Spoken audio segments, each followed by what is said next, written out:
This is Data Community United for Ukraine. As usual, we are testing our sound. So if you can hear us in YouTube, LinkedIn, or any other networks, just let us know, typing that the sound is fine. We are testing it on our side, but we appreciate your help.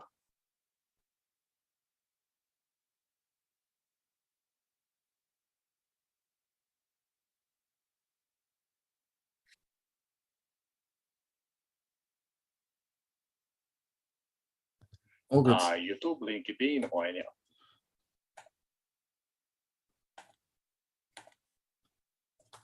It is alive. Yes, it is alive. Just let me turn off additional outputs since I cannot find where I am online.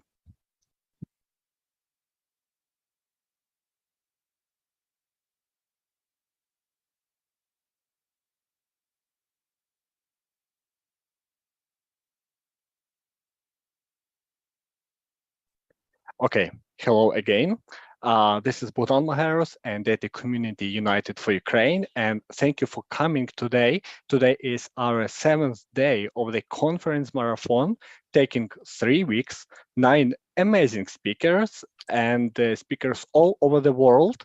And all that is about business intelligence, about Power BI, data science, clouds, and a lot of other very interesting technical things. And as you know, not only technical.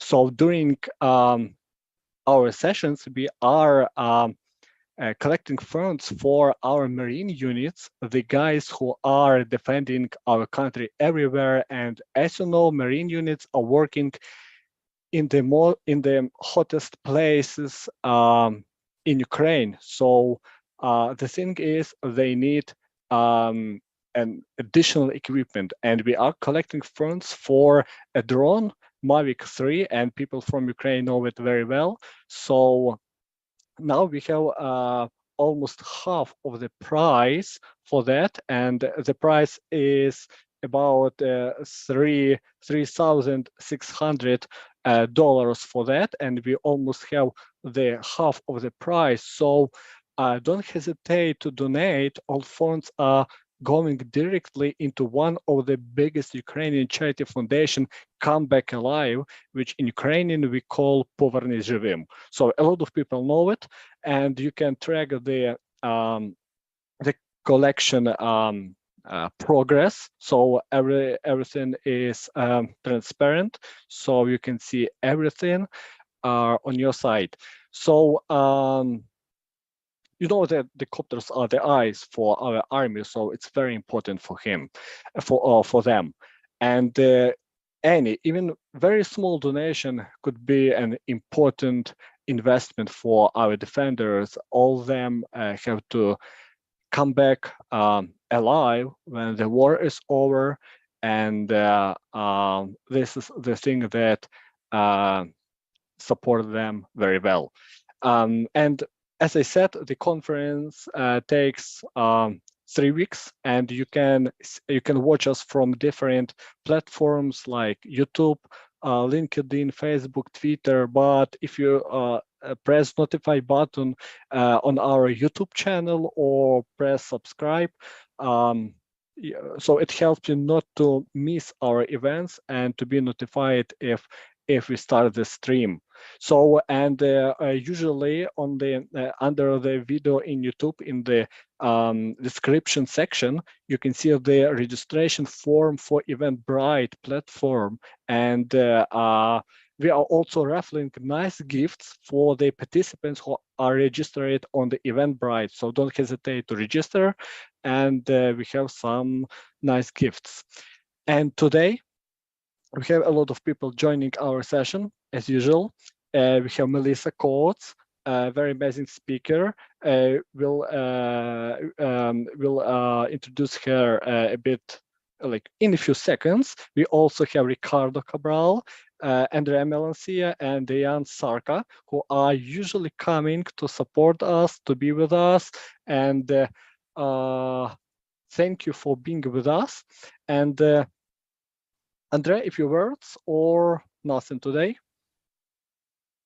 So we're going into the last week of our nice marathon to raise some funds for Ukraine. Please contribute. This last week is going to be our last one, but you can still contribute if you haven't done so already. And thank you all for participating in this and raising money to help Ukraine. Yeah, thank you. And this week is total Power BI week, nothing except Power BI. We'll talk about Power BI 3 days, and today we have Melissa Coates, an amazing speaker.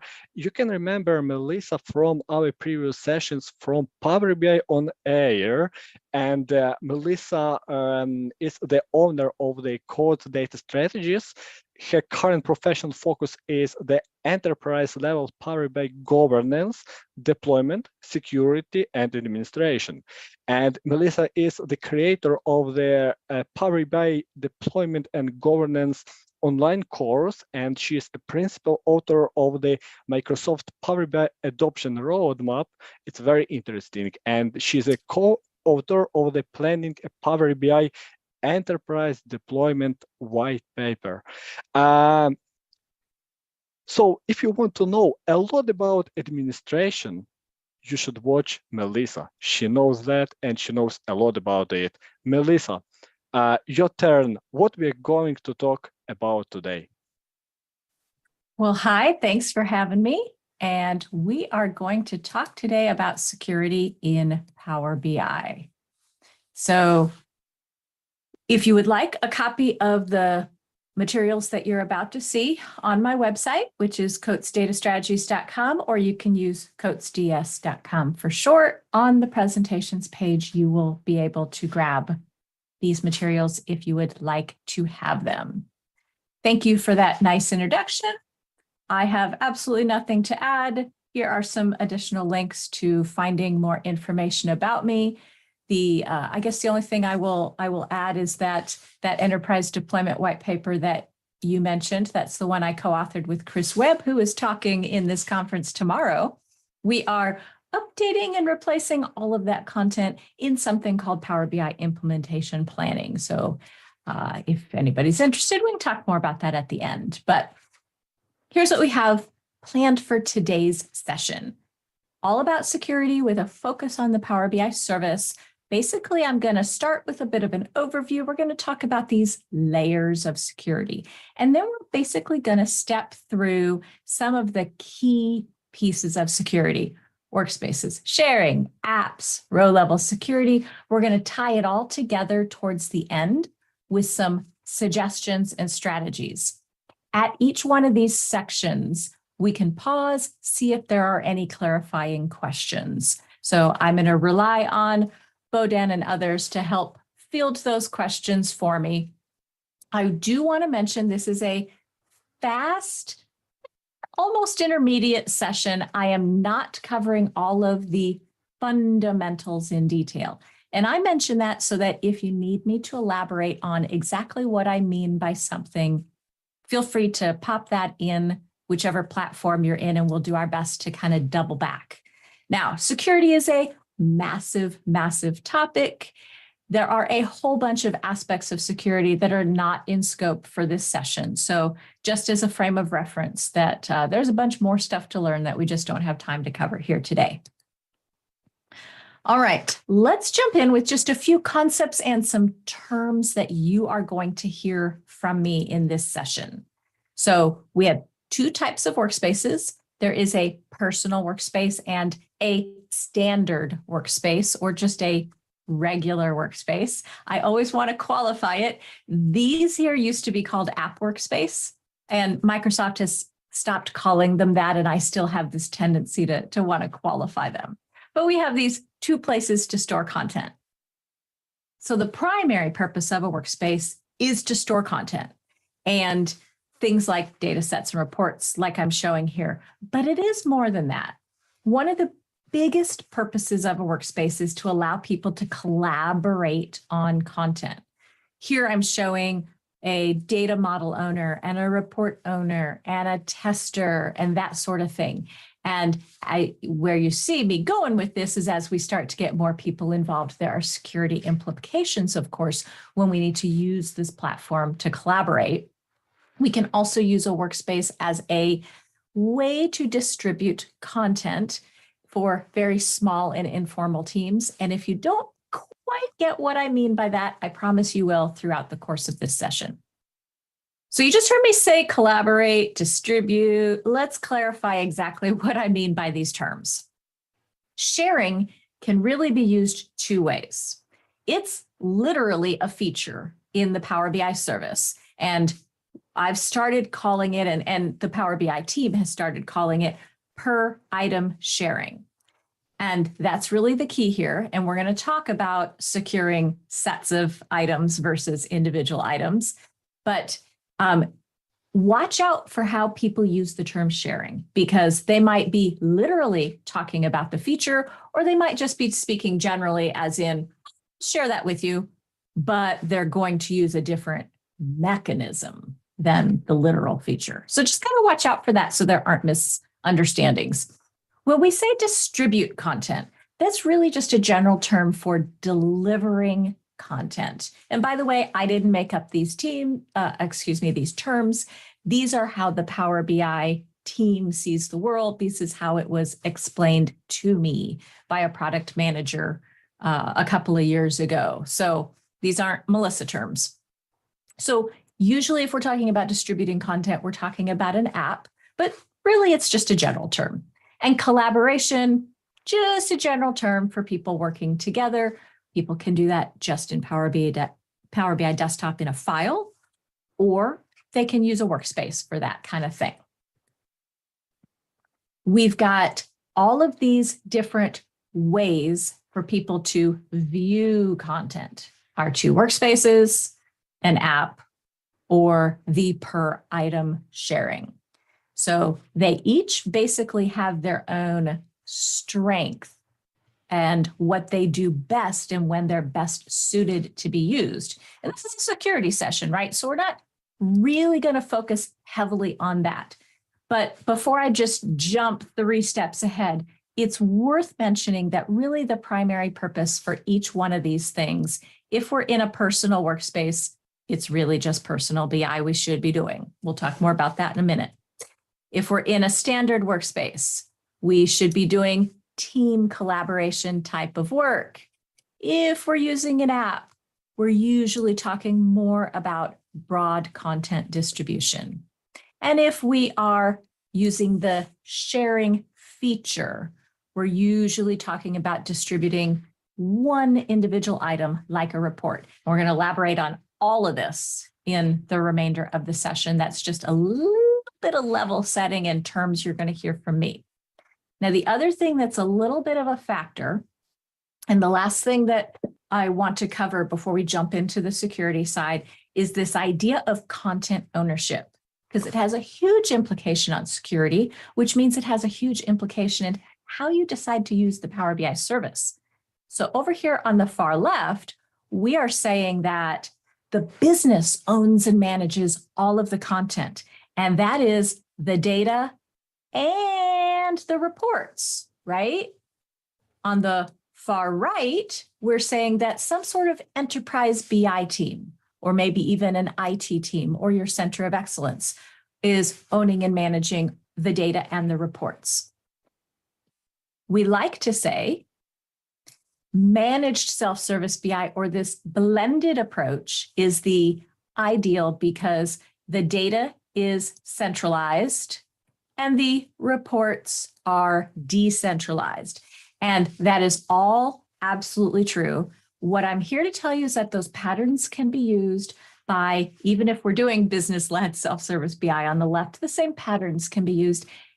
And it doesn't necessarily have to be that the data is owned by IT or the BI team for you to use those managed self-service BI patterns. But as you tackle these sorts of things, that will influence your workspace's approach, your app's approach, the security you set for them, et cetera, et cetera. It's a twisty set of decisions for sure.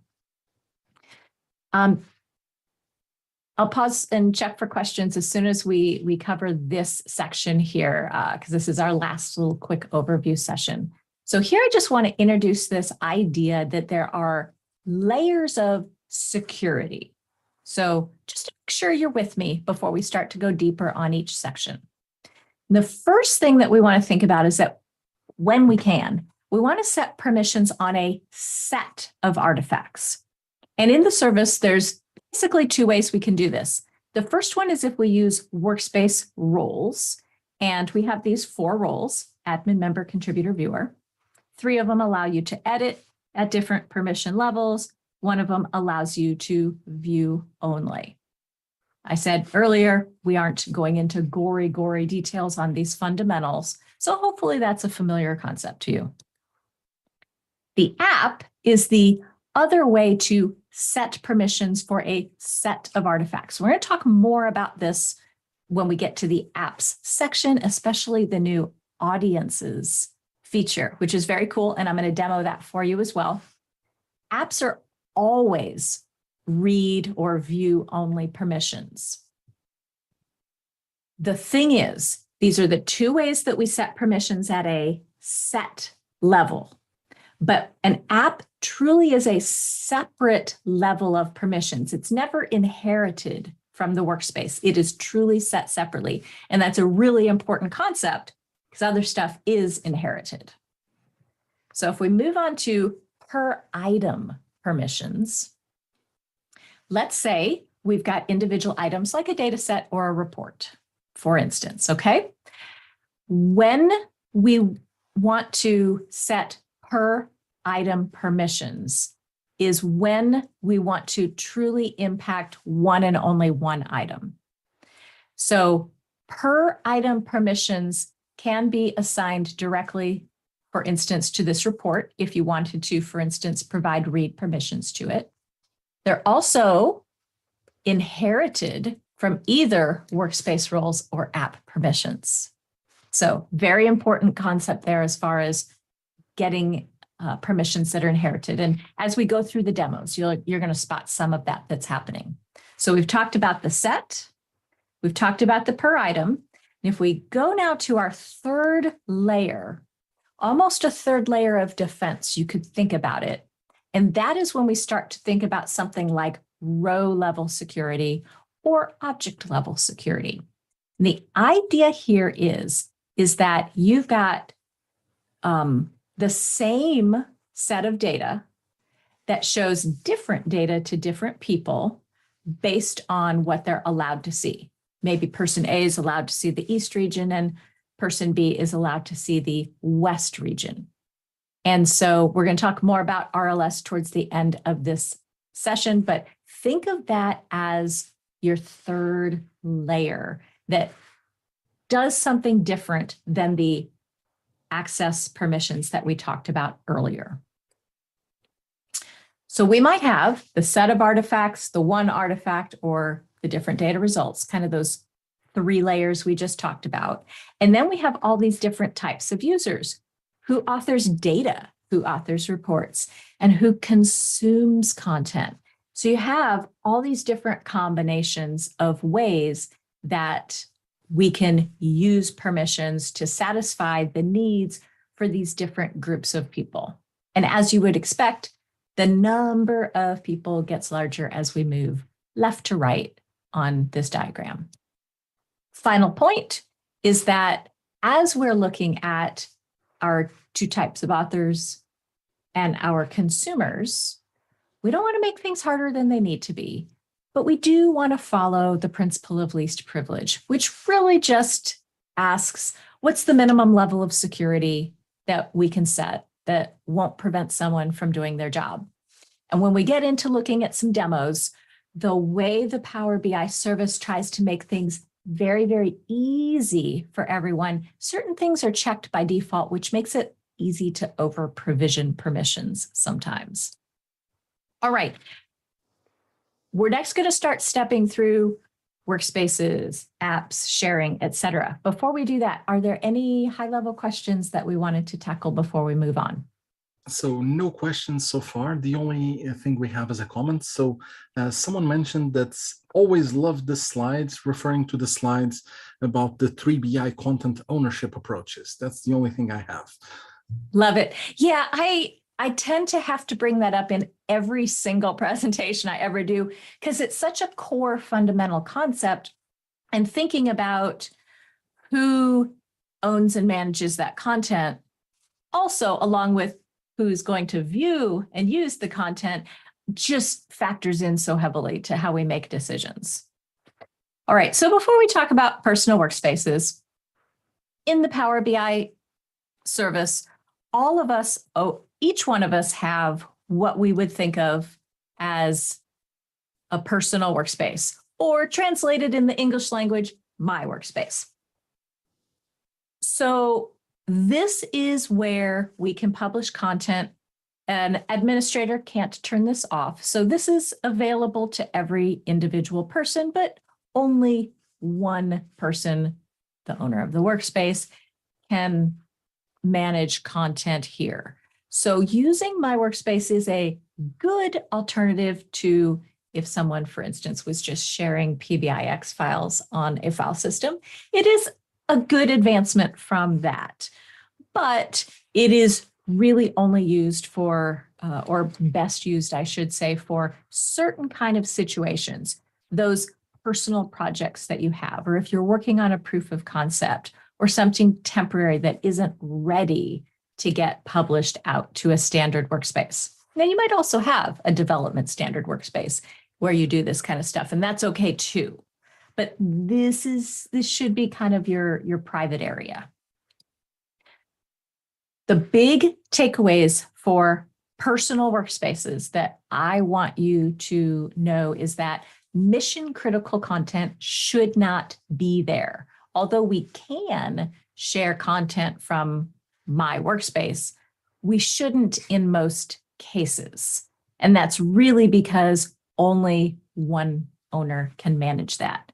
Now, there is an item on the release plan, and currently we are in the year 2022 release wave 2. There is an item here that is going to allow a Power BI administrator to add or remove themselves as an admin of anyone's personal workspace. So when this lands, which it looks like public preview is targeted to December, when this lands, this idea of allowing a personal workspace that is truly private and nobody else can see it is going to go away. I see a question from Bodan. Thank you for putting it in the chat where I can see it. And he says, can an administrator in an organization see if we have something published in our personal workspace? And the answer is absolutely yes. If I pop over to the admin portal, and there is a workspaces area here. And if I sort this just by type to get a personal one here, let's see what Peyton is my main demo user. The admin here without even running APIs, right? So there are admin APIs where you can basically get a tenant metadata list, right? Of what's published where and by whom. We can also see it directly here, without querying the data in that manner. As it stands right now, the admin, unless they have permission to read it, they can't go actually view this report and they can't download it. But when this release plan item hits, that's going to change, right? They're going to become an admin of the personal workspace as well. So in general, that's going to be a good thing to be able to rescue content for people that, a self-service user that has started using the Power BI service, the personal workspace was right there, they started using it, and they just don't know yet about better ways to get things done. All right, moving on to standard workspaces. When we're talking about a standard workspace, here's where we want to organize our content so that we can organize it by subject area, or we can set it up for different development test production. For instance, we might also separate out data and reporting workspaces separately, all those sorts of things.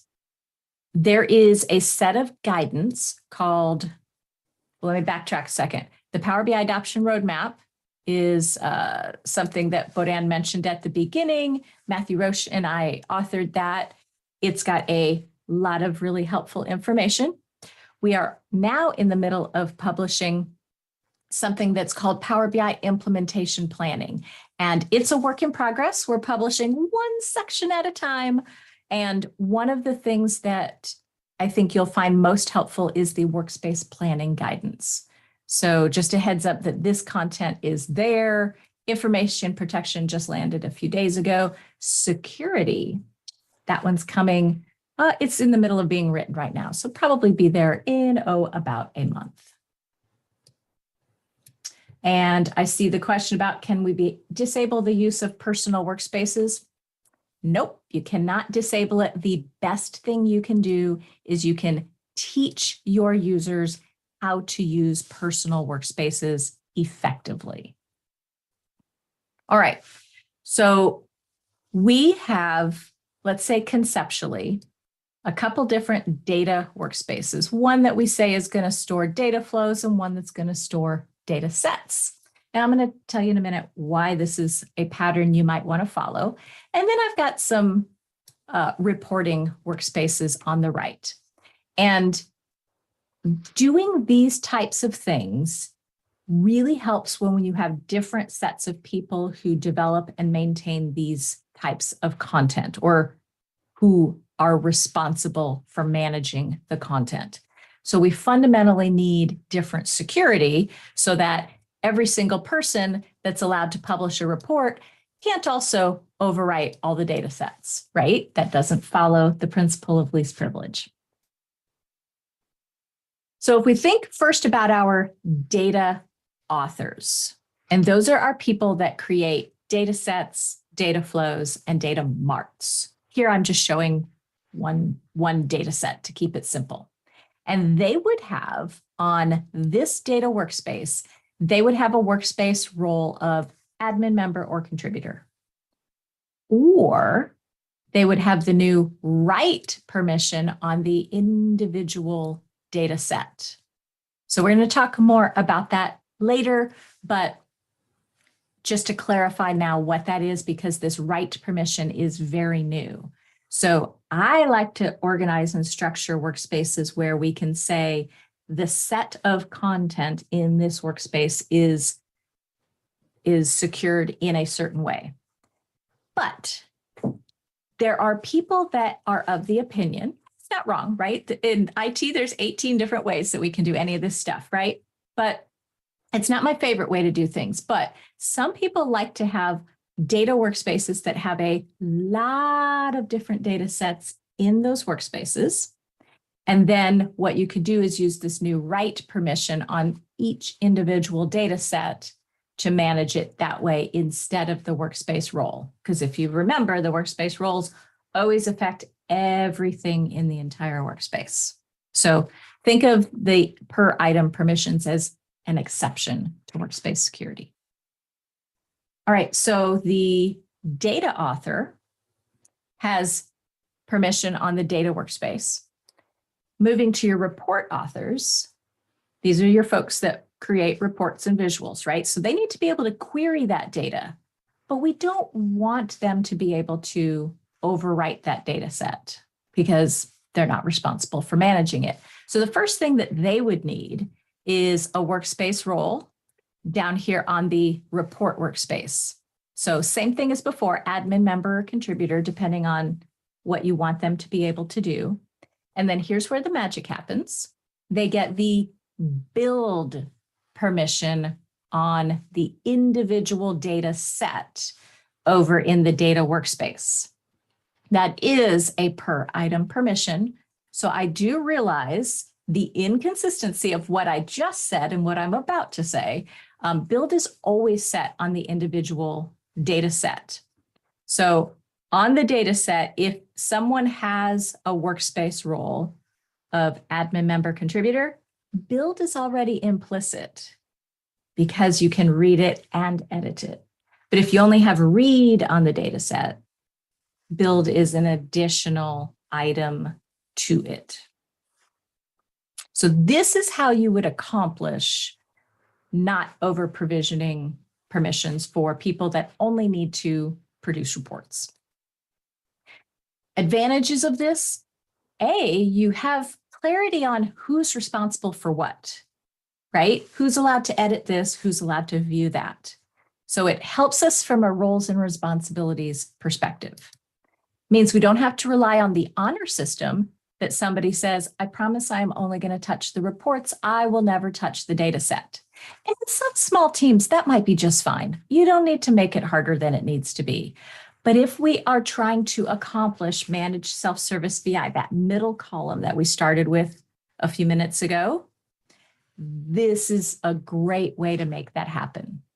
And then also, we haven't talked about row-level security yet, but if you're trying to make row-level security work for your report authors, the fact that they only have read and build on that data set over in another workspace, yet they have all full edit permissions down in their report workspace, means row-level security works for your data or for your report authors. And that's a very, very big deal.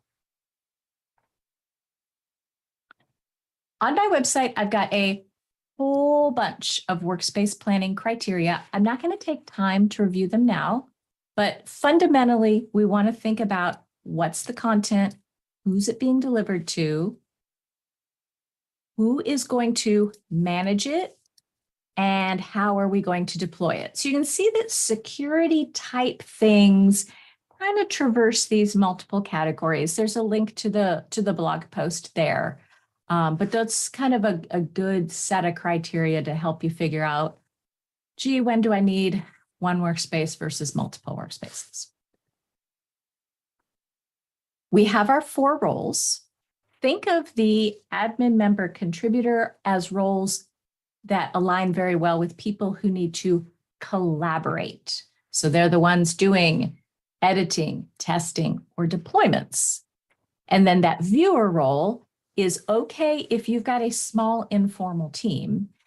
If you don't need the extra overhead of an app, which we're going to talk about here in a couple minutes, that's okay. If you just have 7 people on your team, 2 of your managers need to view a couple of reports.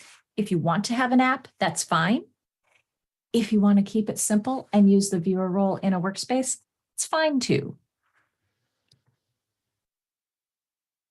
All right. Those 4 roles we just mentioned, there are 2 exceptions to those roles that I do want you to know about. The first one is actually in the workspace setting. So if I pop back over here and let me just go to Sales Analytics Workspace and I go to Settings and we expand Advanced down here at the bottom, this is a security setting that's in the workspace. And it basically says, oh, contributors, you get to do this one more thing within the scope of this workspace only, and it allows them to update an existing app.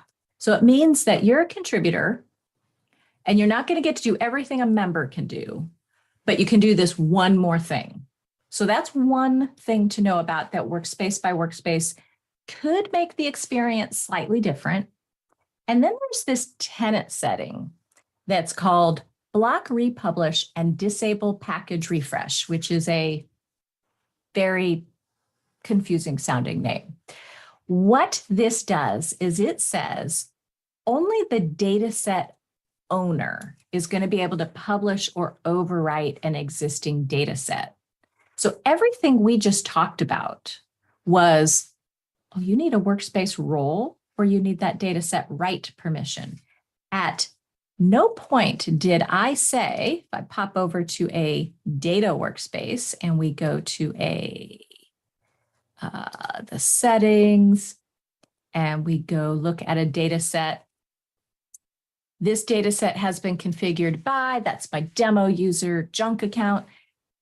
That's the data set owner. So if you were to enable this tenant setting that I'm talking about, only that one person is going to be able to overwrite the data set. So even if you have those other permissions we talked about, they'll be ignored. Now it's just a speed bump. Means you got to go to take over the data set as the owner, and you would have seen that takeover experience before if you wanted to, say, change something about scheduled refresh, right? And then it'll force you to put in credentials again, depending on how you have it set up, right? If you're pointing to a gateway, it won't. But you can take over the data set ownership if you have the workspace role to be able to do it. So it's just a speed bump. This setting applies to the entire org. It is not workspace by workspace or even data set by data set. So I don't recommend using it unless you just really need to be very, very, very careful with who edits data sets, in which case you have this obligation to teach people that create content in the org what to expect so they're not confused.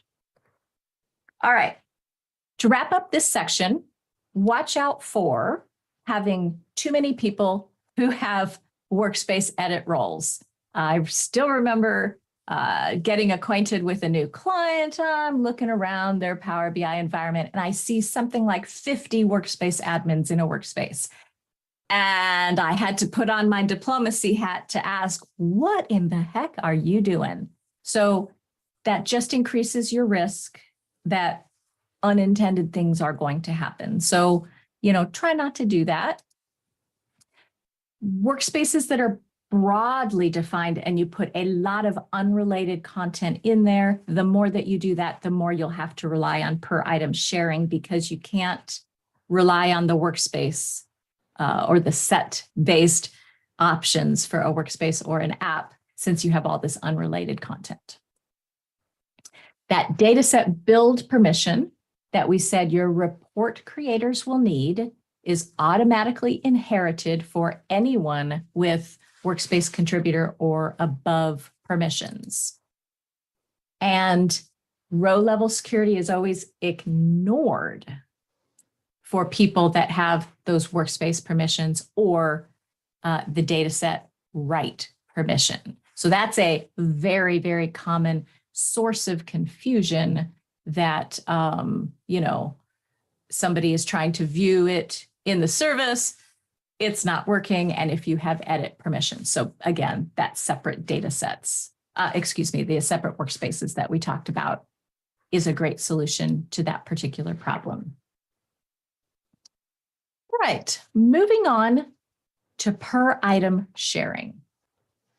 Before I show you a demo, let me clarify what I mean by sharing, because it's actually changed a lot in the last year and a half or so. We have these two types of sharing. The first one on the left are the sharing links. And then we have what's known as direct access sharing. And the direct access, the one on the right here, is the one we've had for years now. The links are the newer ones. And there are three kinds of links. And let me actually talk about these in a demo. So if we pop back over here to my sales analytics workspace, and let me just go ahead and go to a report. And the very first icon here next to a report is share. Incidentally, that's one big reason why sharing becomes very, very overused, because it's very prominent in the portal and it's very easy for new people to discover it, meaning they start overusing it before they figure out there are better ways. And we'll talk more about that towards the end of this session. All right, the default sharing experience now is this link. Now, I have permission in the tenant setting to do this. So I see this right here is the default, which is people in your organization. Do you know what this is? This is everyone in your organization. This is a very, very broad default. I do not like this default. I think you should turn this off in the tenant settings. And I don't get excitable about turning off a lot of things in the tenant settings, but this one I do. What I think should be the default is specific people. This third one is the one where you say this user or this group gets to view this report. The middle one here, people with existing access, that's actually not a new link. What it does is it just gives you a URL that you can send to somebody because they already had access. So really only the first and the third ones are legit. So turn off this one if you have the power to do so. There is a tenant setting, and that will force this to become the default. Notice that there is a reshare option that comes along with this as a default. So that's something that I recommend turning off a good bit of the time, because what happens is, oh, I share this report out to Sally. I'm going to grant Sally the option to turn around and share it to whoever she sees fit. It might be perfectly appropriate and it might not. Again, Power BI has the mentality of let's make it as easy as possible to share content with other people. And then here, it's not on by default, which is good. Allow recipients to build content with data associated with this report. What that means is it would go and it would add the build permission on the underlying data set. We're going to talk more about that here in a second. But first, so you saw that that's a new sharing link. If I go to manage permissions for this same report, here's an existing link. I can also go to direct access. Here's where we start to see a lot of these items that are inherited from the workspace. So you can see, I neglected to tell you this while we were in workspace section, but for instance, here, my viewers, they align, a group aligns with the workspace viewer role, right? So you can see I have 4 security groups, each set up for each of those roles. And that is sometimes easy to do in your organization and sometimes exceedingly hard to do, depending on how hard it is to get a new group created. So lots of considerations there. The specific per item sharing here, I could add a user here. If I go back to links though, I can add one here as well. And then that gives me the exact same thing that I saw a second ago out from the other experience. Now, while we're in here, let's talk about pending requests for a second. If I go into, I'm going to go into, am I in the right? Yeah, I'm in another window, signed in as a separate user. Let's say somebody sent Scotty the URL to that report. And what's going to happen if he tries to view that report from the URL he got is, well, let's get you permission to view this report. So, you know, he says, okay, and he puts in his lovely little message that, you know, here's why I want access, and he sends off his request, right? All right, so let me go back to the window I just was in. I'm going to hit refresh. And on our pending page, what we're going to see is that Scotty asked for access. And we can see the message that he sent. So from here, if I select it, I can approve or decline. So as a quick aside, if you are trying to accomplish managing permissions through groups rather than individuals, the person processing this request would have the responsibility of saying, oh, you know what? I actually need to decline this request and instead go add them to the proper group. So all of the workflows for pending requests, they always use per item sharing. So watch out for that depending on how you're trying to accomplish permissions, because generally speaking, when we can use a group instead of a person, that is a very good idea. Now, before we move on, let me go and look at a data set very quickly. So if I go back to my sales data workspace, and let's use the call center data set. That one doesn't actually have a share icon next to it like the report did. If I go to manage permissions, let me start with links. You know what we see here? We see the same link that was generated when somebody created the link to share the report. Because what happens when you share a report is it also grants read access to the data set underneath. For us to be able to view a report, you have to also be able to read the data. So this is basically an inherited link. Notice that if I go to the top here, I can't create a new link here from the data set. I can only create it from the report. So that's another clue that this is inherited from that report link. Now, if I go over to direct access for the data set, I can indeed add a user. Now, here's where things get really interesting. In addition to everything is checked. So allow recipients to modify. That's the new individual right permission that just got released in sometime in the last month, this fall. And so it used to be that in order to be able to modify a data set, you had to have workspace permissions. And now you can do it on an individual basis. It's there by default. You gotta watch out for that. Allow recipients to reshare the data set. Again, on by default, watch out for that.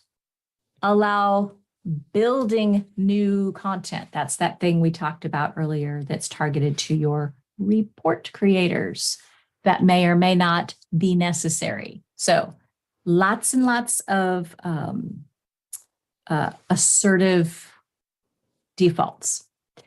Last thing I want to show you, if I pop back over to my personal workspace, if I go to something like product sales preliminary analysis, and I look at manage permissions, and I see that this has been shared with one other person.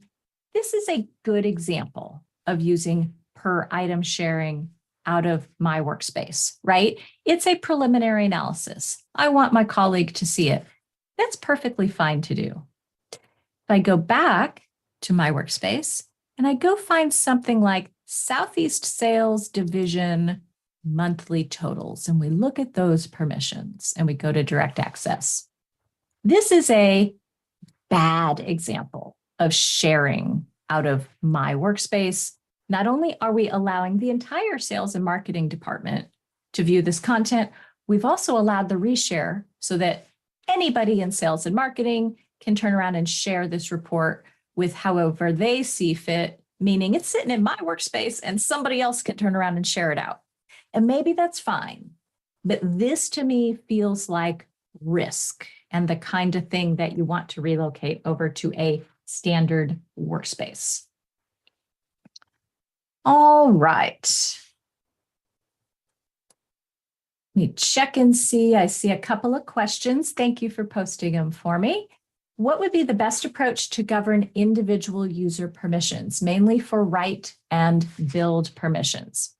And so when we're talking about write and build, we are back to an actual data set.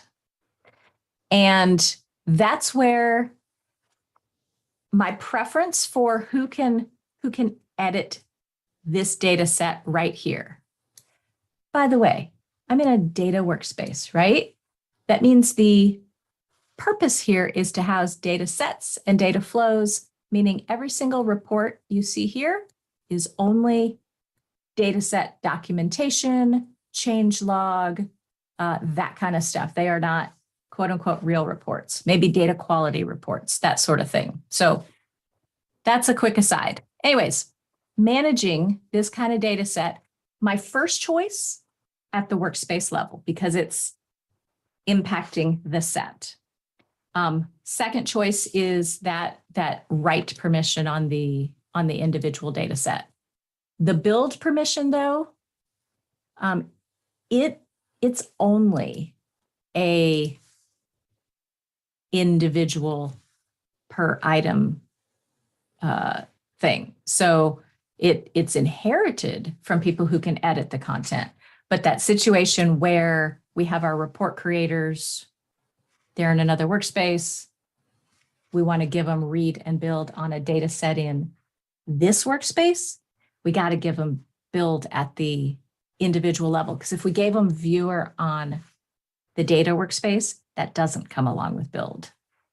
So we do end up having to deal with per item at the data set level. Even if we don't want to, we have to.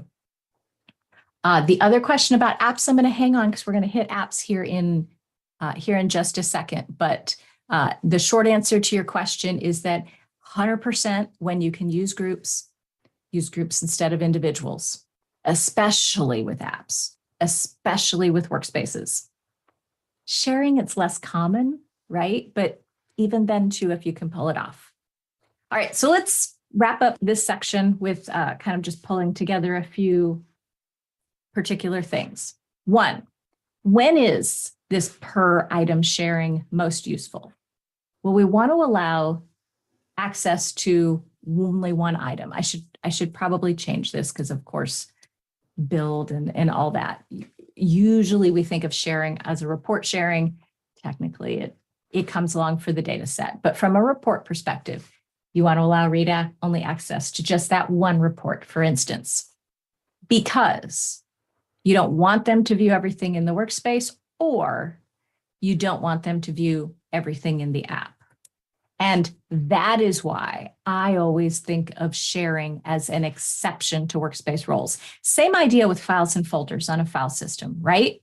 When we start breaking the folder level security and setting thing on a file level, yeah, of course it's going to get more tedious and error prone. Same exact idea. Sharing from your personal workspace, same thing, access to one item. Because it's non-critical, right? It's appropriate to be in your personal workspace, and it's just something that you do thoughtfully and sparingly. So it has its place. It just shouldn't be the default way that a self-service BI user does everything. And that's sadly the case where people find themselves sometimes in their first few months of a Power BI journey.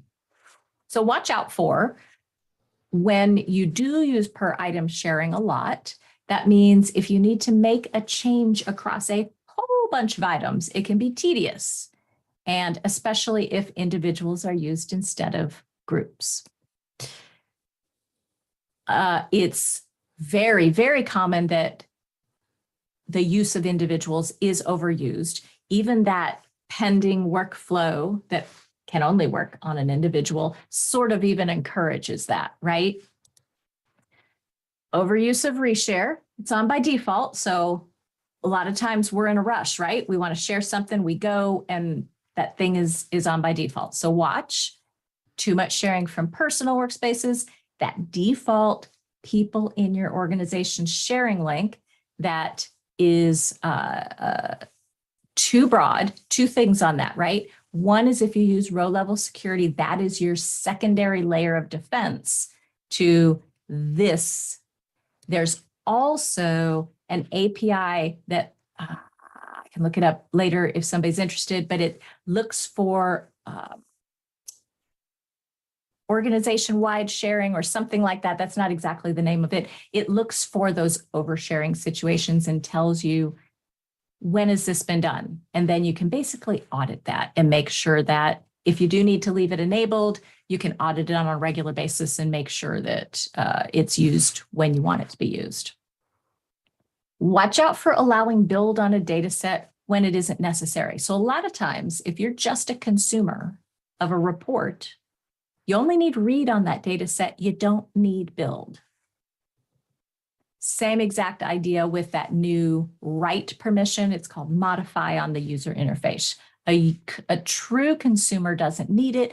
If you are a content creator and you need to create new reports, absolutely assign the build permission. Alrighty, that moves us on to apps. This is kind of an exciting demo because if you've heard, we've got some new goodies in apps. So let me go back to my Sales Analytics workspace. And I'm going to go up here to the Update App button. And this setup page looks pretty similar to how it always has been, but this gives us a good way to give it a support site, assign the contact, what the nice logo is, the description, etc. All right. And then we can say which pieces of content from the workspace end up in the app.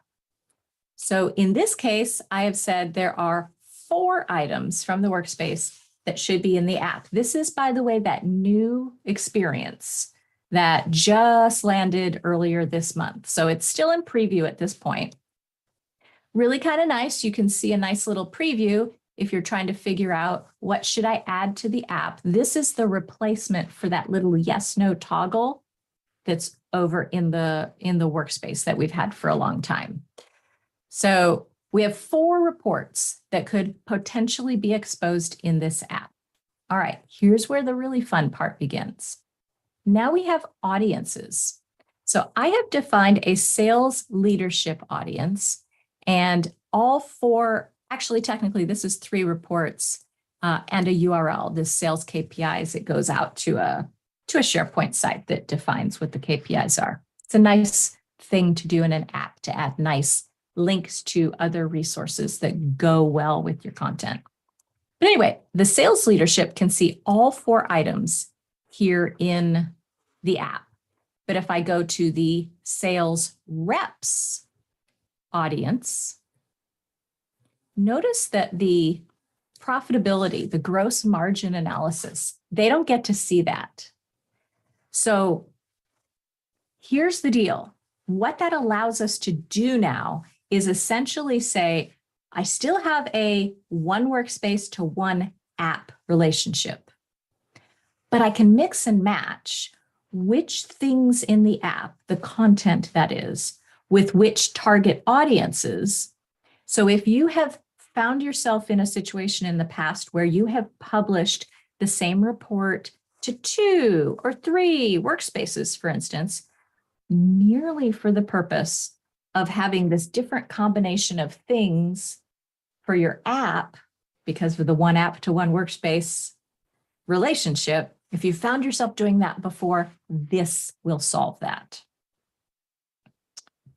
All right, so how do you correctly add a new report to the app in this new experience? Yeah, it's a little bit different, and I would expect we're going to see this get refined as the preview progresses. But if we go back to the content page, and then there's a little drop down here. So I could say, oh, wait, maybe that's not it. Oh, yep, sorry, not the drop down, just the actual button. I feel like I do that every time. And so we can see that there are, maybe I want to add, you know, these ones here and go ahead and add them. So one thing that is different now, and I actually like it, if something new gets added to the workspace, easy for me to say, right? You literally have to add it, because it used to be that little yes, no flag, the yes is on by default for new stuff in a workspace. So it would be really easy to accidentally republish your app. But now you literally have to click the button, choose it, and add it. And I kind of like that, being able to be a little bit more careful with what ends up in the app. All right. So now that you've seen that, our best use for an app is broad content distribution scenarios. So think larger number of people or a more formal situation, right? And my favorite example of that is we have 150 sales reps throughout the entire world. We have a set of reports that we need to release to all of them, right? That's a formal distribution scenario, right? That's very different than, oh, the 3 people that I work with and we share some reports.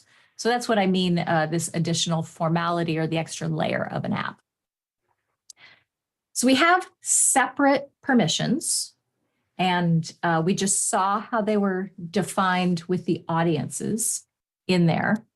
So the big thing to know about this is that when you publish an app, you are always publishing the content and the app permissions together.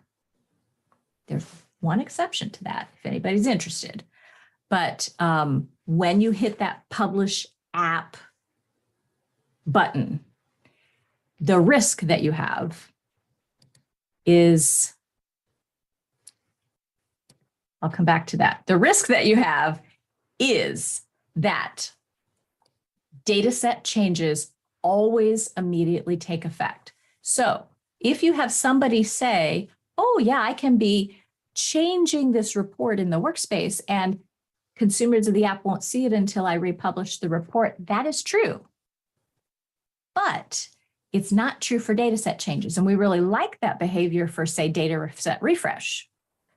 But if you are making changes to a data set in the workspace, you can absolutely break the production app. So with the permissions, since when we hit publish app, permissions and the content always go together, know that, oh shoot, if I'm using users instead of groups, then I need to publish the app to add this new person, but uh-oh, I have 3 report changes that are mid-flight and not really ready to go. You got yourself a problem. And usually that's when you start saying, all right, I need a separation of my dev workspace from my prod workspace. That is usually the solution. Or changes just don't ever leave desktop and get published to the service. You can still make this work up to a certain point. Just because I teased it, the yep, let me cancel those. If I go to my apps menu, no, not metrics, apps. So I said a second ago, when you publish, the content and the permissions always go together. All right. If I had, doesn't really matter which one I use, if, shoot, do I have any? Here's a manage permissions for this sales analytics app. If I had any pending permissions here, the same thing that we demoed earlier, right? Remember when Scotty looked at the URL, he sent the request, we saw it on the pending page. That was sharing of a report. Same conceptual thing happens for an app though, right? And it would land here. The really interesting thing is that if I approve a pending request here, it does update the permissions without updating the content. So that's our one little exception to what I said a minute ago about them always going together. All right, so agreed. I've seen the question a couple times now. 100% agreed that the best thing that you can do is these audiences, their groups instead of individuals. So that will prevent you ever needing to republish an app just to change security. And it means that, you know, you have one place to change security, especially if that group is used for multiple things. So 100% agreed with that. So watch out for, we just totally talked about this particular thing. All right. Row level security, we are almost to the end. This is a really quick one. We're not going to do any demos. We're just going to talk conceptually here for just a second to make sure you're aware of what you can do. Let's say we have 2 populations of people, same exact report and same exact underlying data set, but they need to see different data. They might need to see different customers or different regions or different employees. Instead of keeping 2 data sets and 2 reports, there are people that will do that because they don't realize that this is a possibility. That's an excellent use case for row level security. So this is simplified, but what happens is you define your RLS roles in Power BI Desktop. Let me add an asterisk to that. For a data set, if you're developing a data mart now, RLS is defined in the service. And I have not addressed data marts here for this. So let's say you create a rule that you want to filter Europe sales data. You publish that to the service, and then you'd have to set up mappings for that role up in the service. Basically, which users and groups are allowed to see that Europe sales data. Then, and here's really the key point that I'm driving at, then these rules are invoked on the model. People get confused all the time because most of the time you see the effect of row-level security when you're running a report. But what's really making row-level security work is that underlying data set. So as long as the person can only read that underlying data set, including build, but if they have write or anything higher, row-level security is ignored. So there's a couple different kinds of row-level security that's dynamic and static, and we're not going to talk about any of that. I really just want you to know that they're invoked on the data set, even though it appears so to most people, like it's invoked on the reports. So let's talk about default behavior, because here's the other big thing that I want you to walk away with. So let's say you've got your viewers, your consumers that only have read-only permissions. So we have data set 1. We're going to create the row-level security in desktop. And we know that it's invoked in the service only. It's never invoked in desktop, right? You can test it, but it's not invoked for a real consumer. So let's say data set 1 has no RLS roles defined whatsoever. What happens when that data set is published to the service?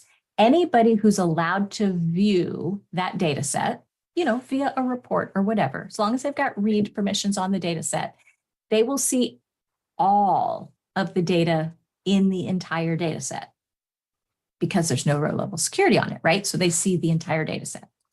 So let's say we have data set 2 on the right, which has at least one RLS role defined. So what happens then is the exact opposite experience. When that gets published to the service, the viewers of that one see no data in the data set unless they're in an RLS role. So when you hear me say something like, oh, we have this extra layer of security if RLS at least exists, this on the right is exactly what we mean. So some people like to create a role that's really just like view all data, for instance. And, oops, sorry. There we go. Something like view all data. And that forces someone viewing the content to be in a role to be able to view it. So when we talked earlier about that sharing link that provides organization-wide access to a report, if you were using RLS here, that would be your second layer of defense. All right, just to round out the conversation, the previous one was viewers. Now we're talking about editors. So people that have permission in the workspace to these data sets, it doesn't matter. Both situations, the people that can edit the content can always see all of the data, right? It doesn't matter. So that thing we talked about before with exact opposite only applies to the viewers. All right, if static RLS works, use it. If it gets really complicated and crazy, that's a good sign to start looking into dynamic RLS. And when you can, try to keep RLS the same as who can read the data set or who can view the content in the workspace, right? It's when you have these mismatches that people get something unexpected happen. So again, groups to the rescue here. We've talked a lot about that last one. So, all right, here's the last little bit, the last few final thoughts that we have. So most of this isn't going to be a surprise, but let's just distill a few of our things. What kind of permissions do you need? So first of all, if you need to edit content, you're talking about a workspace permission. If you need to read content, if it's official or formal, and it includes several items that are packaged up together, this idea of an app is really a great solution. And it's the best user experience because we've got the nice menu on the side. We've got additional links we can add, right? It's just a nicer experience than the workspace viewer role. How many reports and dashboards are we going to allow to be viewed? If it's everything in a workspace, okay, let's go ahead and use the workspace viewer roles. If it's a less formal situation, they can see everything in it, okay, use it. If it's only one specific item, that's when we want to think about that sharing links or the direct access sharing when the first two don't suffice. So my suggestion usually is to look at per item sharing as your third choice, not your first choice. And that's usually the exact opposite of what most people do in Power BI, at least until they've gotten more experienced with how to distribute content in the org. Thinking about your audience, and I need to rephrase that since we now have audiences in apps. Thinking about your types of users, we shall say. Large teams, broad distribution apps are usually your best choice, or at least the first thing I want you to look at, right? Rule of thumb, adjust then when that doesn't work for you. Small teams, either a workspace or an app, depends on if you want to bother with the additional layer of an app. Sometimes the extra set of permissions and specifically choosing which content is a fantastic advantage and gives you great flexibility. And sometimes it might just be an extra hassle you don't need. The per item sharing, if you don't want them to see everything in the workspace or the app. If you're not exactly sure who your audience is, a template app in your organization might be a useful choice. Like maybe you've got the safety metrics for the org, right? And just anybody who is interested in it can go fetch that app, something like that. Workspace versus app permissions. Again, these are just rules of thumb as where to start with. Workspace permissions usually are limited to who's doing authoring or validations, testing, etc. I would add deployments in there too. Usually those are reserved for only your read-only consumers because the permissions are always view-only. So in most cases, you wouldn't have a lot of overlap between your app users and your workspace users. But know this, if you have workspace permissions of any type, any of the four roles, you can always see an app if an app exists. But if you have app permissions, you would have to have specific workspace permissions as well to see that. So most of the time for your app users, you just kind of hide the workspace stuff from them if they don't need it. So you just heard me say this. First choice, apps. Second choice, workspace viewer. Third choice, per item sharing. Again, we're just talking viewers here, not editors. So this is just me being super duper explicit for anybody that downloads the slides. Just to recap, our data authors, we can manage their permissions up in that workspace. Report authors, we can manage it with their workspace role on that workspace and then build on the data set up in the data workspace. We talked earlier about all of those advantages. That build permission is critical. Not only does it allow you to create new reports, lets you use Analyze in Excel. So that's basically a live Excel connection rather than an export. So that's a way we really like to use Excel with Power BI. Or if you want to use some other tool, and if this is sitting in a premium or PPU workspace, and you want to connect to the XMLA endpoint from some other tool, the build permission also allows all of these kinds of things. So getting that build permission on the data set can be directly granted on the data set. It's also indirectly granted when sharing. So we saw earlier that link that was existing on the data set that was a result of the report share.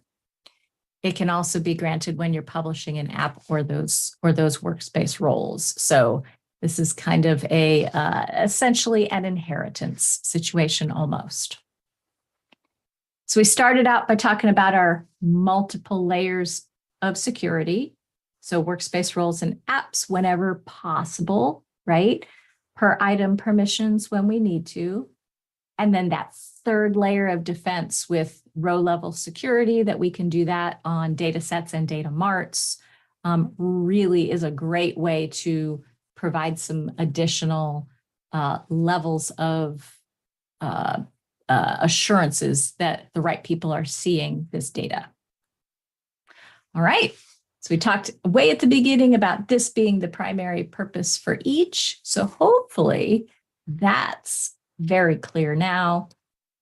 This diagram is on my website. It actually needs a couple of updates and that I haven't had a chance to get to yet. I haven't added the dataset right permission. I haven't added a reference to the app audience.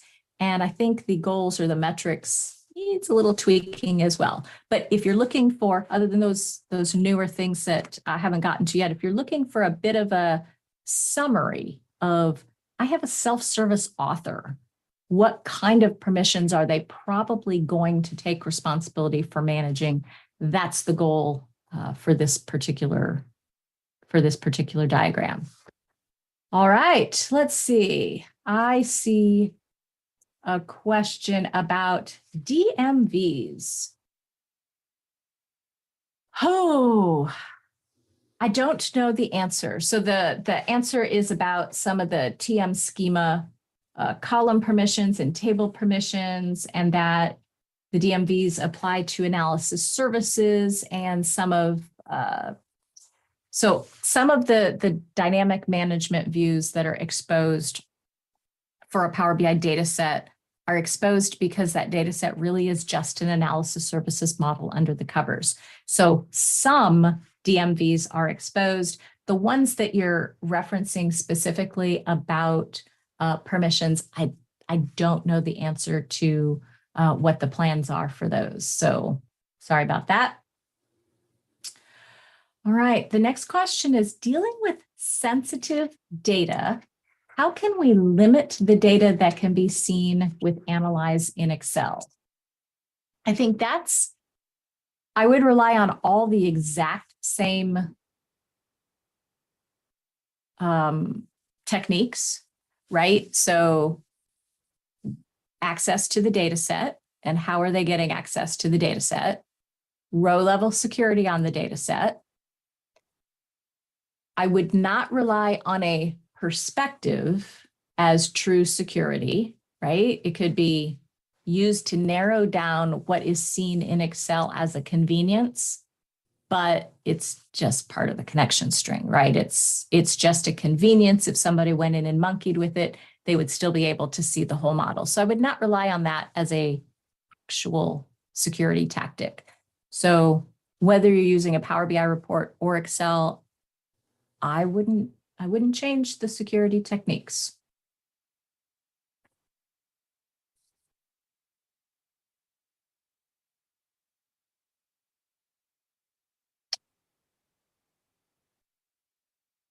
All right, so that's everything I had prepared. I had predicted we would go an hour and 15 minutes, and it's an hour and 18 minutes, so I did pretty good.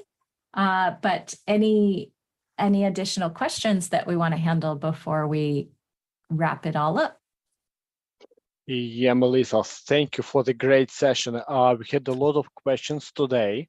Thank you for posting your questions. So looks like we have answered all of them. If we missed anything, just let us know. But looks like we are out of questions. Okay. Yep. Melissa, thank you for being with us today. So such sessions, it's very important for us to complete the marathon with adding with every session. And during the session, we are collecting funds for our Marines, yeah, and our soldiers, defenders who are defending our country in the in very hot places, and they need that equipment that we are collecting funds for. So thank you for being with us. Thank you for everyone who joined us today, and I hope to see everyone very soon in Ukraine, free of invaders, and we can do that with your help. So our soldiers are very strong, but they need equipment like copters and a lot of other stuff.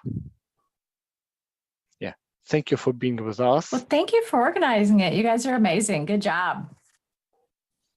Yeah, thank you. And thanks to everyone who helped it, like organizing all that, coming during every session.